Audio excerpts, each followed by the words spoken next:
I didn't cry when I saw the text. I just stared at the screen, wondering how silence could feel louder than words. My name is Claire. I'm 32 years old, living in a small but cozy apartment just outside of Wilmington. I work as a freelance editor, the kind of job that lets you build a quiet life, steady, invisible, and far from family expectations. And truthfully, that's how I preferred it. At least until the morning, my phone buzzed against the kitchen counter. It was a short message, almost clinical. Grandma passed. Funeral Thursday. Family only. No greeting. No signature. Just a handful of words that managed to feel colder than winter itself. I stood there for a long moment, my coffee cooling in my hands. I didn't know who had sent the message, but I didn't have to guess for long. My uncle, Dean, had always been the gatekeeper of the family. The one who decided who mattered and who didn't. The realization settled in slowly, like a bruise forming under the skin. Not only was I not welcome at the funeral, I had been banned. No explanation. No second chances. It was strange, the way sadness didn't come crashing in like a wave. Instead, it seeped through the cracks, quiet and insistent. I didn't feel angry. Not yet. Mostly I felt hollow. Standing in my small kitchen, staring at a message meant to erase me from one of the most important days of my life, I felt something else too. Something quieter than anger, but sharper than grief. A knowing. I wasn't going to fight for a seat at a table that had already turned its back on me. But somewhere deep inside, something whispered that this wasn't the end of it. Not yet. Growing up, Grandma's house was a kind of safe place for me. A quiet pocket of the world where I could be myself, without tiptoeing around moods or hidden expectations. She had a small, worn kitchen with floral wallpaper and a cookie jar that was somehow always full. I remember Saturday mornings spent at her table, my legs swinging from the chair as she taught me how to make her famous blueberry muffins. Not by recipe, by memory, by feel, by heart. In those moments, she wasn't just my grandmother. She was my anchor. Someone who noticed me, not for what I could do or prove, but simply for existing. But family dynamics have a way of creeping in like mold behind fresh paint. And even as a kid, I noticed the differences. My Uncle Dean was always front and center. He had a loud way of filling a room, the kind of person who made himself the unofficial spokesman for everything. If there was a family decision to be made, Dean's voice would somehow rise above everyone else's until it sounded like a consensus. He wore the title of the responsible one, like a badge. The son who lived close by, who managed Grandma's paperwork, who attended to all the important matters. It was easy to miss the small ways that role expanded over time. The way he intercepted conversations. The way he began to decide who Grandma should and shouldn't see. At first, it seemed like Grandma didn't mind. Maybe she didn't notice. Maybe she was tired. Maybe, and this thought pains me even now, maybe she thought it was easier. Because as I grew older, I saw her changing too. There was a time when she would have called me just to tell me about a funny show she watched. Later, the calls became shorter, then fewer. Until eventually, they stopped altogether unless I called first. When I did, the conversations felt stiff, like an invisible hand was steering her away from certain topics. Any mention of my mother, for instance, was met with an awkward pause. And if I asked about visiting, there was always a reason why it wasn't a good time. It wasn't sudden. It was a slow drift, like losing someone to a tide you couldn't swim against. Looking back, I can see how Aunt Marla, Dean's wife, played her part in all this. She wasn't as loud as Dean. She was polite, charming even. But her words were barbed in the way that only careful listeners would catch. She means well. Marla would say about my mother with a smile that didn't reach her eyes. Some people just don't handle stress gracefully, she'd whisper to Grandma, when she thought I wasn't listening. Tiny cuts, paper thin, but relentless. It didn't take long for the family narrative to shift. My mother, once just another daughter, imperfect but loved, became the difficult one. And by extension, I became the child of the difficult one. There's a strange pain that comes from being silently recast in your own family story. It's not like a fight you can win or lose. It's just a quiet discrediting of everything you thought was safe. And so, the invitations started getting lost. The family gatherings became smaller, but somehow I wasn't included. The milestones were celebrated without us, stories we only heard about through a neighbor or an old friend's social media post. At first, I tried harder.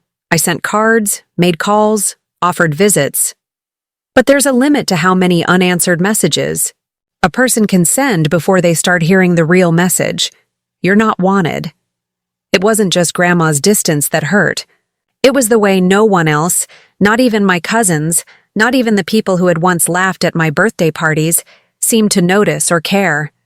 Like erasing us wasn't even cruel, it was just normal.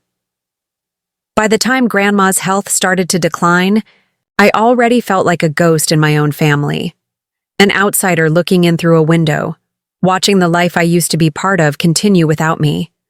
Still, some stubborn part of me clung to hope. Maybe, I thought, in the end, love would speak louder than politics. Maybe when it really mattered, Grandma would remember who I was to her. Maybe the bond we built over blueberry muffins and summer afternoons would prove stronger than Dean's careful curation of her life. That's why the funeral ban cut deeper than I could easily explain. It wasn't just about missing a ceremony. It wasn't about logistics or seating charts. It was a declaration, silent but deafening, that I didn't belong. Not even in grief. The funeral would happen. Tears would be shed. Stories would be told. And my name, my presence, my memories, would be absent, erased as cleanly as a smudged chalkboard.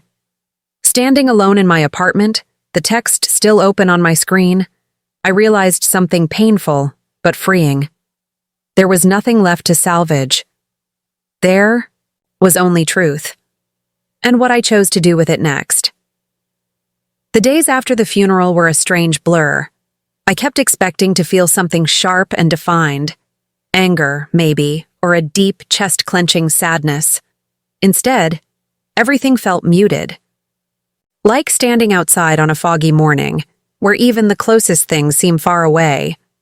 I told myself that time would bring clarity, that maybe Dean would reach out, explain, and offer some kind of olive branch, even if it was half-hearted. But days passed, then a week, silence. The kind of silence that feels deliberate. It wasn't until I bumped into Mrs. Carter, Grandma's old neighbor, at the grocery store that I realized something was wrong. She spotted me by the oranges, her face lighting up in that warm, slightly nosy way small-town neighbors tend to have. "I missed you at the service," she said, patting my arm. "They said it was family only. Strange, though, after the reading."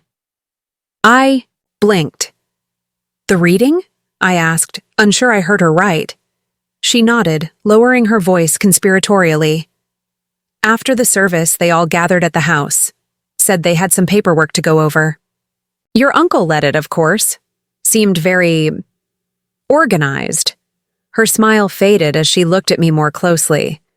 "You didn't know?" I shook my head, feeling the ground shift slightly beneath me. Mrs. Carter's expression softened, but the damage was done.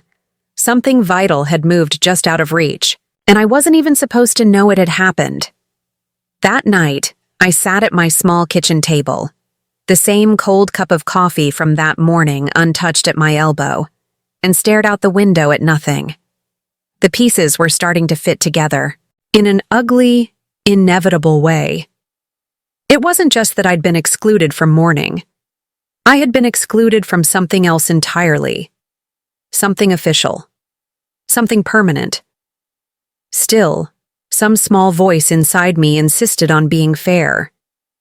Maybe it was a misunderstanding. Maybe there was nothing to hide. I decided to reach out. I crafted the message carefully, choosing each word like I was laying down stepping stones across a river. Hi, Dean. Hope you're well. I heard there was a family meeting after Grandma's funeral. I'd love to know if there's anything I should be aware of regarding her estate.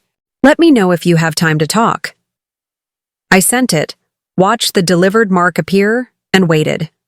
The response came hours later, short and sharp. Everything's been handled. There's nothing you need to worry about. Hope you're doing okay? No. Invitation to discuss. No offer to include me. No acknowledgement that I had any place in it at all. I read it once, twice, 3 times. Each time the words seemed thinner, more brittle. I didn't reply. There didn't seem to be any point. For a few days, I let it lie there, a heavy stone sitting on the bedrock of my life. And then, out of nowhere, a message from my cousin Lila popped up. We hadn't spoken in months, not out of any animosity, just the quiet drift that happens when the adults in your lives start choosing sides for you. Her text was brief. Hey, just so you know, I think you should ask for the documents. You were supposed to have something. I'm sorry. I can't say more. I stared at the screen, the words swimming slightly. Supposed to have something. I knew exactly what she meant. Not long after my high school graduation, Grandma had taken me aside. She'd been cleaning out her sewing room, sorting things into piles, when she found an old jewelry box. Inside was a slim gold bracelet, nothing flashy but delicate and beautiful. I want you to have this one day, she had said, smiling that smile that always made me feel like the most important person in the room. It's not about the jewelry, it's about remembering where you come from. Who loves you? At the time, I had laughed and tucked the bracelet back into the box. We had all the time in the world. Or so I thought. It wasn't about money, it was about meaning, about being seen, about being remembered. And now, apparently, even that had been erased. I didn't ask Lila for more details. I knew better than to put her in the crosshairs. Instead, I thanked her, tucked the information away, and began doing something that felt both unnatural and necessary. I started gathering information, quietly, carefully, without fanfare. First, I looked up public probate records. In most counties, wills and estate filings become public documents once submitted. It wasn't immediate. Nothing ever is when you're dealing with legal paperwork. But the system existed. I submitted a polite request through the online portal and waited. The waiting was its own kind of ache. Every day that passed without an update felt like another silent confirmation that I had been forgotten, dismissed, and made invisible. But at least now I was doing something. Even if it was just digging up old truths. The betrayal wasn't just emotional anymore. It was legal, financial, personal. It was the difference between being a living memory and being a footnote no one bothered to write down, and somehow, knowing that made me calmer. Colder, maybe, but steadier. Because you can't fight what you don't see. And now, at last, I was starting to see it clearly. They hadn't just shut me out of a ceremony. They had shut me out of my own history. But they had underestimated one thing. I wasn't a child anymore, and I wasn't going to let silence be the final word. The box had been tucked away for years, but I remembered it like it was yesterday. A small, velvet-lined thing with a tiny brass clasp fraying at the corners. Grandma had kept it in the top drawer of her sewing cabinet, tucked between spools of thread and scraps of worn fabric she insisted might someday be useful. I was 9 the summer she pulled it out. The air smelled like fresh-cut grass and sun-warmed pavement. We had just finished making lemonade, the kind that left pulp in your teeth and sugar grit at the bottom of the glass, when she called me into the sewing room. "I have something. For you," she said, her voice light but serious underneath. I climbed up onto the chair she kept there, an old, creaky thing with a cushion that sagged in the middle, and watched as she carefully opened the box. Inside, resting against the faded velvet, was a delicate silver locket, simple, oval-shaped, with a tiny flower engraved on the front. Nothing flashy, nothing that would turn heads at a jewelry store, but it felt heavy with meaning the moment she placed it in my palm. "You'll always have a piece of me," she said, quietly. Her fingers closed gently over mine, as if sealing a promise between us. I didn't understand the weight of it then, not really. At 9, promises felt easy, unbreakable. That day was one of the last I remember feeling completely chosen, completely seen. I wore the locket every time I visited her after that. It became a ritual, the final step before getting into the car, like buckling a seatbelt or tying my shoes. I wore it because it made me feel closer to her, because it made me feel safe. But things started shifting when I hit my teens. Not all at once. That would have been easier, maybe. It was slower than that, like the way seasons change without you noticing until one morning you need a heavier coat. Uncle Dean had always been present, but around then, he became something more. A gatekeeper. A filter through which everything, and everyone, had to pass. His wife, Aunt Marla, was even subtler. Where Dean's control was loud, hers was a whisper, a glance, a casually dropped comment dressed as concern. I remember one Thanksgiving, sitting quietly at the corner of the big oak table, listening as Marla talked about how some people weren't very reliable with their families. She didn't name anyone. She didn't have to. Grandma's hand resting lightly on her coffee mug didn't twitch. She just nodded, almost imperceptibly. Like the first brick quietly shifting in a wall that would eventually be built between us. After that, the invitations thinned out. Birthday parties were smaller. Family reunions happened without the formality of announcements. Once, I found out about a cousin's graduation after seeing the pictures online. A smiling crowd gathered in Grandma's backyard, holding signs and wearing matching t-shirts. I wasn't even an afterthought. At first, I made excuses for them in my mind. Maybe it was logistics. Maybe they thought I was too busy. Maybe they didn't want to burden me. But deep down, I knew. The locket around my neck, the one that used to feel warm against my skin, started to feel heavier in a different way. Like an artifact from a country I no longer belonged to. It wasn't just me, either. My mother felt it too. The strange, chilly politeness when she called, the vague answers about dates and plans. The distance is growing wider, more permanent, with each passing year. We didn't talk about it much, though. Some wounds are easier to bear when they're not named. By the time I reached adulthood, the gap had turned into a canyon. Phone calls were rare, visits were awkward, brief. There was always a sense of being tolerated, but not welcomed. And the locket, that simple silver locket, stayed tucked away in a drawer, its chain tangled around old receipts and forgotten pens. I couldn't bring myself to wear it anymore. It didn't feel right. It didn't feel true. Remembering that now, after everything with the funeral, the estate, the cold dismissal, I realized something important. The funeral ban wasn't a sudden betrayal. It wasn't some shocking accident. It was the final punctuation at the end of a sentence they'd been writing for years. A story where my mother and I were edited out, page by page, until there was nothing left but a blank space where we used to be. Understanding that didn't make the pain disappear. But it did make it cleaner, sharpened it from a dull ache into something I could hold and examine without flinching. They had been preparing for this, consciously or not, for a long time. And now at least I could see it for what it was. Wasn't confused anymore.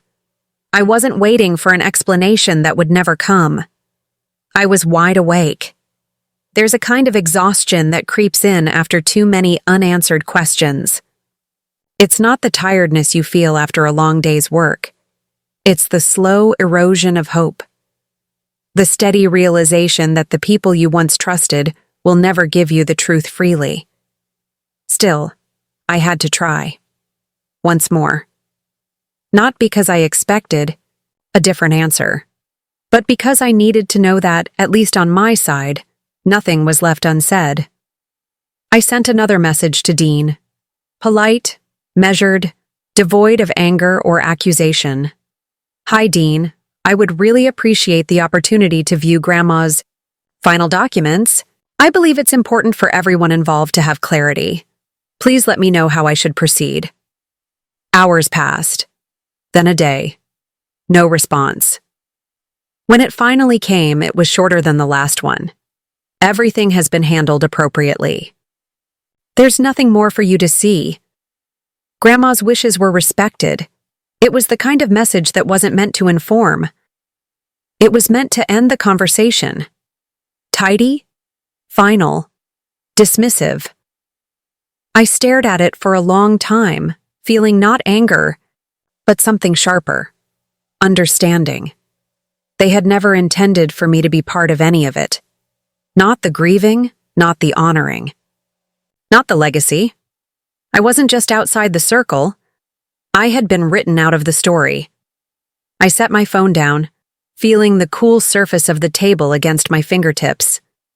And then, quietly, I decided, if they wouldn't open the door, I would find another way through. The break came 2 weeks later at a local charity auction, one of those events where the same faces sip lukewarm wine and pretend old grievances don't exist. I didn't attend, but a friend of mine, Elise, did. Elise had grown up next door to Grandma's house. She knew our family well enough to recognize a shift in the air when she saw it. Later that night, she called me, her voice cautious. I wasn't going to say anything, she began. But I think you should know. Apparently, in a corner near the dessert table, after 2 glasses of wine and feeling safe among familiar faces, Marla had bragged to someone about how certain people had been carefully excluded from Grandma's final arrangements. Had to be done, Marla had said with a light laugh. You have to protect what's yours. Otherwise, people come crawling out of the woodwork, thinking they're entitled to a piece. Elise said she caught the look Dean shot her, sharp, warning. But Marla didn't notice. She was too busy basking in her small, cruel triumph. My stomach twisted listening to Elise recount it. Not with shock. I was past that. But with the clarity that comes when a suspicion finally puts on a face. This wasn't a misunderstanding. It wasn't miscommunication. It was manipulation. And it had been deliberate. The next morning, I made an appointment with a probate attorney. It wasn't an act of revenge. It wasn't even anger that pushed me forward. It was something quieter, something steadier, a commitment to the truth. Sitting across from a woman named Marissa Chang in a small sunlit office, I laid out what little I knew, the text messages, the family gathering I wasn't invited to, the whispered comment from Marla. Marissa listened carefully, nodding now and then, taking notes. When I finished, she sat back, steepling her fingers thoughtfully. You have the right to request the probate documents, she said simply. If a will was filed with the court, it's public record. I nodded, feeling something loosen in my chest. A door I thought was locked had never been locked at all. I'd just been told it was. Within a few days, Marissa filed the request. The waiting was excruciating. Each day felt like dragging my feet through wet sand, heavy and endless. But finally, an envelope arrived. Official. Plain. Ordinary looking. but heavy with meaning. I opened it with careful fingers, unfolding the pages like they might crack, under pressure. At the top, in Grandma's familiar handwriting, was the original will, and there, clear as day, my name. A small bequest. Nothing life-changing. A modest amount of money, and the note about the silver locket are referenced specifically. Tears pricked the backs of my eyes, not because of what I stood to gain, but because, for a moment, I could feel her again. The real her. Not the one filtered through Dean and Marla's manipulations. The woman who had loved me enough to leave something behind. But there was more. Tucked behind the original will was an amendment, a codicil, dated 2 years after the first. The handwriting was different, tighter, less natural. The changes were simple but devastating. My name was gone. Entirely. The language was stiff, cold, and oddly formal. Not at all how Grandma usually spoke or wrote. It didn't feel like her. Not at all, Marissa agreed. There are red flags here, she said, flipping through the pages. The timing, the handwriting differences, and the lack of witnesses for the amendment. It's enough to warrant a review. A review meant scrutiny. It meant questions Dean and Marla couldn't simply shrug off. And so, quietly, the wheels began to turn. A formal inquiry was opened. Dean and Marla were contacted. Questions were asked. I didn't attend the meetings. I didn't have to. The documents spoke louder than I ever could. In the end, there was no dramatic courtroom showdown. No tearful confessions. There was just a quiet, official acknowledgement that something was amiss. And a ruling to honor the original will. The small bequest came back to me. The locket was returned. I didn't demand apologies. I didn't send triumphant messages. I simply accepted what was mine.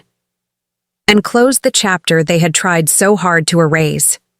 The real victory wasn't in what I reclaimed. It was in what I refused to lose. My memory of who she really was. My memory of who I really was. Unfiltered, unedited, undeniably real. The outcome didn't change everything. Not in the way movies like to show it. No sweeping, redemptive speeches, no family reconciliations, no sudden outpouring of long-suppressed love. Most of the damage had been done long ago, in 100 tiny, invisible ways. Winning the legal review didn't erase that. It didn't unwrite the years of silence. It didn't rebuild the bridge they had so carefully dismantled piece by piece. But it gave me something I didn't realize I needed. A line drawn clearly in the sand. A final, undeniable truth. The locket sat in my palm again. Delicate, familiar, heavier somehow now. The small inheritance Grandma had set aside for me wasn't about the money. It was about being seen. It was about remembering. And for the first time in a long time, I could let myself remember her fully. Not the filtered version shaped by Dean and Marla's ambitions, but the woman who had called me her sunshine on rainy days, who had baked pies that tasted like love itself, who had pressed a tiny piece of her heart into my hands one summer afternoon and whispered, "You'll always have a piece of me." She hadn't forgotten me. She hadn't chosen to erase me. Others had tried to rewrite the ending, but she had left her truth behind, tucked carefully between the lines they couldn't completely erase. And that was enough. It was a gray morning when I visited her grave. The kind of sky that feels low enough to touch, heavy with the promise of rain. The cemetery was quiet, just the low hum of wind stirring the trees and the faint crunch of gravel under my shoes. I didn't bring flowers. It didn't feel necessary. Instead, I brought the locket. The same one she had given me all those years ago, now polished clean, but still carrying the invisible fingerprints of memory. I stood there for a long time, the locket warm in my hand, and spoke softly. Not out loud, not in the way people might imagine, but inside, where the truest conversations happen. I told her I forgave her for the distance at the end. I told her I understood how loneliness can make even strong people vulnerable to influence. I told her I still carried her love with me, heavier and brighter than all the silences Dean and Marla had built between us. And then, without ceremony, I knelt and placed the locket at the base of her headstone. A quiet gift returned. A circle is completed. When I stood up, the wind caught the edge of my jacket, tugging lightly, as if urging me forward. And for once, I didn't feel weighed down. I felt released. Life didn't transform overnight after that. Dean and Marla's reputation in the family shifted quietly. People noticed. Not everyone said anything. Silence is comfortable for some. But the distance around them grew, subtle and certain. I didn't waste time trying to explain myself. I didn't try to reclaim relationships that had died long before. Instead, I started building something new, something of my own. Small traditions at first. Hosting a brunch on the anniversary of Grandma's birthday, inviting friends who had become like family. Planting a garden in the spring, tomatoes, basil, sunflowers, not because I needed the harvest, but because growing something felt like a promise to the future.